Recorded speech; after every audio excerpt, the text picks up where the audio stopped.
Greetings YouTube, this is Remarkable Republican here once again to bring you the truth with a truth-flavored bias. A lot of things have been going on in the world, but I think that it's important to focus on the philosophical foundations of our civilization. And therefore, I am doing an in-depth examination of Yakuza Kiwami 2, a game I just completed. As with Yakuza 0 and Yakuza Kiwami 1, I am doing an analysis of the homosexual agenda at play in this game. That is why I've subtitled this video, The Further Gay Adventures of Goro Majima. Here we can see his construction company sign, and as we'll see, join the team and we build shit both have hidden meanings, as do now hiring buff dudes and tough guys. So, let's get started, and I will explain how this game shows Goro Majima in his true colors and completes the threads from earlier stories and really displays him as a fully fledged homosexual. The saying is that when the going gets tough, the tough get going, and if you elevate yourself under pressure, that's what makes you a man. And Goro Majima did that in Yakuza 0. However, in Yakuza Kiwami 2, we see that he does the opposite, at least in the Majima saga. He ends up leaving the Tojo clan when things got rough because he didn't trust the 5th chairman, Terada. He thought that Terada was shady, but he had no proof. Now we know from playing the main game that Terada was shady, but that is beside the point. Majima himself had no possible way to know that. And because Majima's judgment is a bit clouded in general because of his various perversions, and no doubt the man uses drugs as well, I'm seriously doubtful that he had any special insight into Terada. If Majima were actually a good man, he would not abandon his clan, especially since he was the only person there who was strong enough both physically and in terms of leading a family to actually do something about it and counteract what he saw as the negative influence of Terada. But instead, he decided to cut and run because Majima never quite became a man. Founding a construction company, on the surface, sounds like it would be a highly masculine thing to do. Men have always worked construction since the beginning of time. However, Majima's construction company is different than most. His company was shady, and he recruited oddballs, criminals, and other people, and it's unclear what he wanted them to do. Hardly any of them had construction experience, and his ad for Majima Construction even specifies that they don't need construction experience. He said that he's hiring, quote, buff dudes, and that his company builds shit. He also says, join the team, and then has a bunch of pictures of men looking friendly and inviting. Needless to say, all of these phrases are gay-coded. Join the team is an attempt for Majima to recruit men openly into the homosexual lifestyle. When he says hiring buff dudes, this is code for we're looking for men's bodies, and the nicer your body, the better. He also says tough guys, that way in case a man is not particularly cut or good looking, he can still sign up and be on a lesser level, but still be part of this homosexual community. When he talks about building shit, he's talking about building relationships on the one hand, but also packing fudge, as the saying goes. Building shit in men's rectums. So, this poster, in many ways, is Majima's coming out celebration, which maintains plausible deniability among the mostly heterosexual gangsters who are his affiliates. The people who just want to get a job in construction will see what they want to see, and the people who understand gay code will understand that Majima is inviting them into his pants. So this was a clever business move for a secret homosexual. Majima's number 2 man, both in the Majima family and in Majima Construction, is Nishida. Nishida struggles to keep up with Majima's frantic energy and activity, but he does so out of loyalty. Their relationship is much like that between a really popular rich girl and her poorer, less attractive friend who follows her around and is sort of an errand girl in order to kind of get some residual attention from men who get shot down by her friend. So their relationship is very much like that between two teenage girls, and that's also a relationship type that is very common among homosexual men who are not themselves involved romantically. There's also some possibility that Nishida has some kind of feelings for Majima, although he doesn't appear enough on screen for me to make that determination with any certainty. Another compelling piece of evidence that Majima has fully embraced the homosexual lifestyle by the time of Yakuza Kiwami 2 is that when the Florist of Sai, a known homosexual, leaves Purgatory to go to the Millennium Tower, he recruited Majima to take over Purgatory.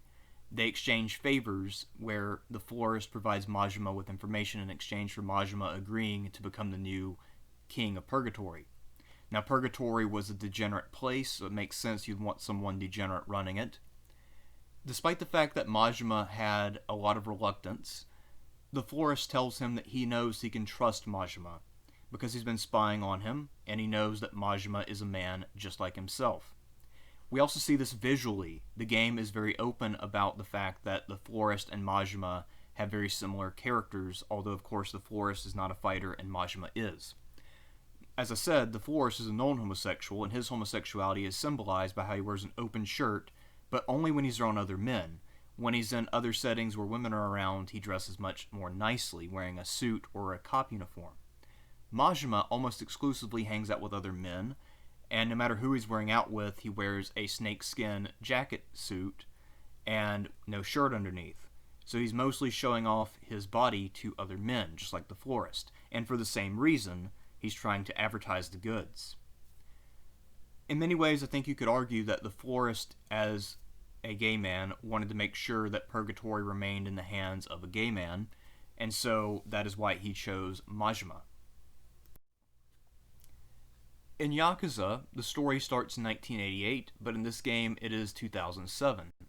Over that 19-year period, it has become clear that Majima has a very strong attraction to Kiryu, the game's primary star. When Kiryu approaches Majima for help fighting the Omi Alliance, Majima agrees to help, but only on the condition that Kiryu works with him every single day doing construction down at Purgatory. The reason is obvious. He wants Kiryu to spend time with him so that they can hook up. Hopefully, Kiryu will realize that Majima is the right man for him and that he himself is in fact gay. When Kiryu gets another side job running the Four Shine Club in Sotenbori, Majima signs up as the guest host for the Cabaret Club Grand Prix so that he can be with Kiryu even more, although that means abandoning his business to be run by Nishida and others, including a lot of new hires he definitely can't trust, and also having an awkward reunion with Suda, Yuki, and some others who were mad at him for abandoning them back in 1988. And he claims that he was reluctant to do this, although clearly his need to be around Kiryu outweighed those considerations. And even after finding out that after all these years Yuki is still looking good and, still single, Majima has no interest apparently. He doesn't try at all, makes no move. So that is in itself very suspicious. It would be suspicious had Kiryu not made a move, but Kiryu was also trying to hook up with all the other girls there, and he also sort of had a love interest in the main story, so he gets a pass. At the end of the story, Majima urges Kiryu to get a gift for Yuki, which is a gold statue of himself. And this is because Majima thinks that Kiryu is an extremely attractive man, and that surely Yuki will also think that and be flattered beyond belief to have a golden god immortalized at her club. Now, Yuki does not quite like the gift, but Majima is very smitten with it, and Kiryu thinks that he has done something great as well, because Majima is flattering him and feeding his ego. After completing several missions with Majima Construction, Majima takes his co-workers out to eat, and the group includes Kiryu and the old land sharks. And all of these men, who are tough guys yet single, discuss pickup lines that they can use on women. It's pretty clear that the old land sharks are single because they're very rough-hewn men. They can't really speak very clearly, and they're just kind of scarred up and nasty looking. But they clearly do have a lot of interest in picking up women. so they're really into the pickup lines that one of their members is talking about. Throughout this time, Majima seems a bit disinterested in the topic because he really has no interest in meeting women. So even though he is the guy supposed to be running the show and he's normally very talkative and very sort of life of the party, you can tell that he's fairly disengaged in this conversation.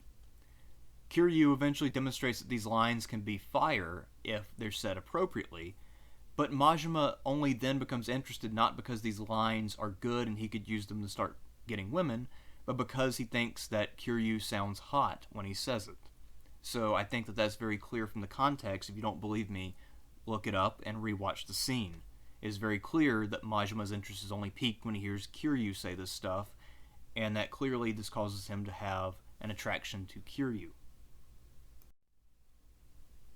Although my detractors pretend that no one else in the world thinks that Majima is gay, I can assure you that there are people who do think that he is in fact homosexual. Unfortunately, aside from myself, all of the other people who believe that Majima is homosexual are themselves homosexual, and therefore they are trying to appropriate this man as their own, and we can't take them too seriously. Nonetheless, they are correct, although for the wrong reasons.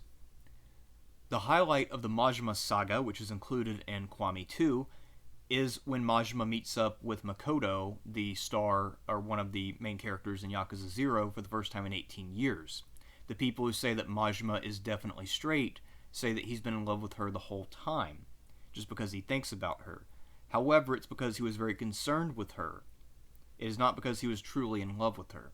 He wanted to make sure that she was okay. And he knew that she was into him because he was this strong savior figure who protected her in her time of greatest need. And he felt a certain affinity for her, but this was not love.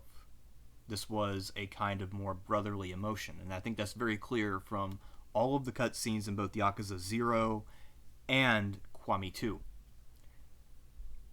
According to them, the official story is that Majima was in love, but of course that is an incorrect interpretation of the evidence. We also learn that Makoto actually was in love with Majima, so he's actually quite correct to think that she was into him and that he needed to resolve the situation for her sake. She'd been waiting for him for years. But then eventually she met another man, fell in love, got married, and had kids. She had already moved on, but she still wondered what happened to this guy who saved my life. Eventually they meet and both get closure. She realizes after the fact that that had been Majima, and that he had moved on with his life apparently, she had moved on with hers, and that, everything was cool, and she could move with her husband overseas. So it was closure mostly for her, and it closed that chapter for life. For Majima, really what it did is to break the division in his life, because he has a division where he's kind of into Makoto a little bit, but he's really into Kiryu, and now that Makoto's off the map officially, and he doesn't have to worry about her anymore, he can focus all of his energy on his homosexual interest in Kiryu, rather than worrying about his fake heterosexual past. Majima's outfit has never exactly looked very good, and while this has been something that's obvious to everyone with eyes, and Makoto once she recovered her vision even, it is not something that the game has openly commented on until Kiwami 2, when some characters in the Majima saga, both male and female, tell him that his jacket looks stupid and that he should dress differently. But despite being told this on many occasions, and there's no way that this is the first time he's heard this, given that he's been doing this for 18 years at this point, Majima still has no interest in changing his look. The reason is that this must be on purpose. This must be a look that he cultivated deliberately. He knows, beyond any shadow of a doubt, that his outfit will repel women. And that, I believe, is the point.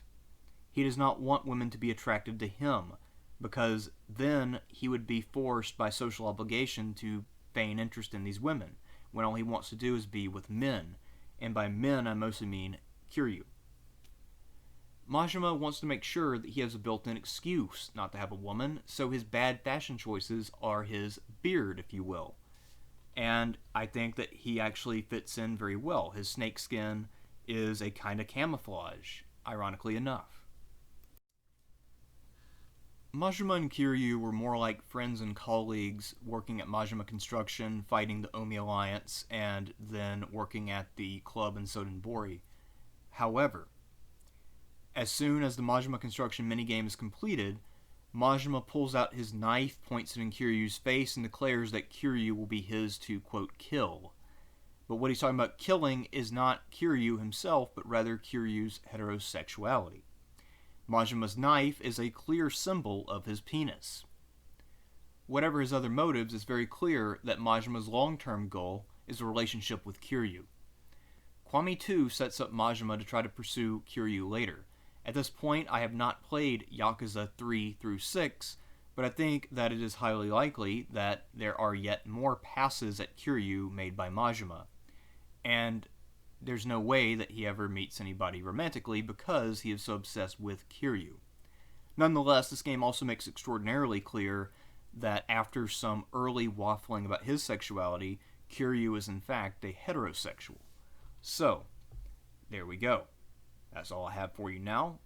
Remember, tune in for more cultural commentary here at the Remarkable Republican channel.